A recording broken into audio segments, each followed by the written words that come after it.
Donc avant la visite, il s'agira de s'assurer tout d'abord si le bien remplit nos besoins et vœux qui sont incontournables. Est-ce que c'est un appartement, une maison, le style, l'âge éventuellement du bien, le nombre de pièces, la surface, est-ce qu'elle est extérieure ou pas, ou le garage souhaité. Donc tout ça avant d'attaquer la visite, c'est les premières questions qui seront à poser. La deuxième question, ce sera de s'assurer de la localisation. Est-ce qu'elle est conforme à mes attentes ou pas? Si c'est pour aller visiter un bien dans un quartier qui ne m'intéresse pas forcément, c'est potentiellement du temps perdu.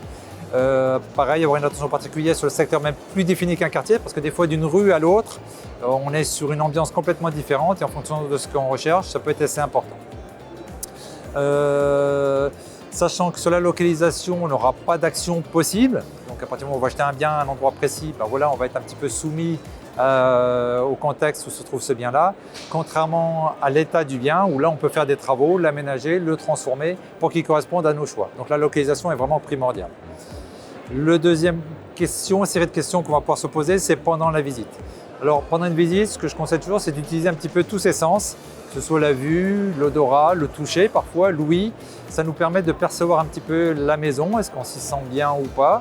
Est-ce que la maison est saine potentiellement ou pas? Est-ce qu'il y a des traces d'humidité potentielles ou pas? Est-ce qu'il y a des nuisances sonores dans le secteur ou est-ce que c'est plutôt calme? Donc tout ça, ça va être important un petit peu de le percevoir. C'est vérifier l'état général du bien également. Est-ce que la toiture est en bon état technique? Est-ce que le bien est bien isolé? Est-ce qu'on a du double vitrage au niveau des menuiseries? Est-ce que la chaudière est en bon état technique? Voilà, ce sont tous des points qui sont vraiment primordiaux à vérifier.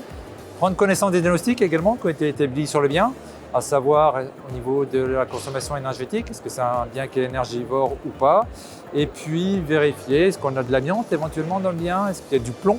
Est-ce que ça présente un danger ou pas? Et quels sont les travaux que j'aurais réalisés par rapport à tout ça? Autre point qui sera important, c'est si c'est un bien qui dispose d'un extérieur, c'est cet extérieur, quelle est son exposition? Est-ce que je suis plein nord, plein sud, est, ouest? Ça peut avoir des incidences sur la luminosité, sur la chaleur qu'on va avoir dans le logement. Ensuite, est-ce qu'il y a du vis-à-vis ou pas?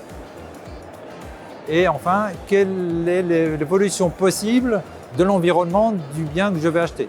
Est-ce qu'il y a un terrain qui est libre aujourd'hui? Est-ce qu'il peut y avoir une construction demain? Est-ce que ça pourrait être un immeuble? Ça pourrait me boucher toute ma vue finalement. Donc ça va être des points également intégrés, c'est l'évolution du quartier, du secteur, de la rue où je suis susceptible d'acquérir. Enfin, s'il y a des travaux à prévoir, c'est estimer le coût de ces travaux-là. Donc faire appel éventuellement à un artisan qui peut venir chiffrer pour savoir effectivement si on sera dans ce budget ou pas.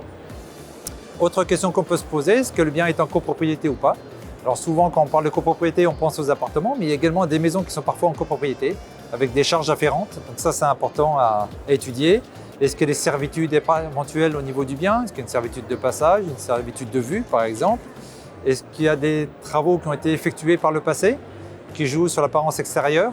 Est-ce que ces travaux ont été déclarés ou pas? C'est important aussi au plan juridique, savoir notamment est-ce qu'il pourrait pas y avoir un voisin qui viendrait à déposer une plainte par rapport à une extension par exemple qui a été construite qui a moins de 10 ans et sans aucune déclaration. Et là c'est le nouveau propriétaire qui supporterait la charge. Donc ça c'est des points importants au niveau légaux.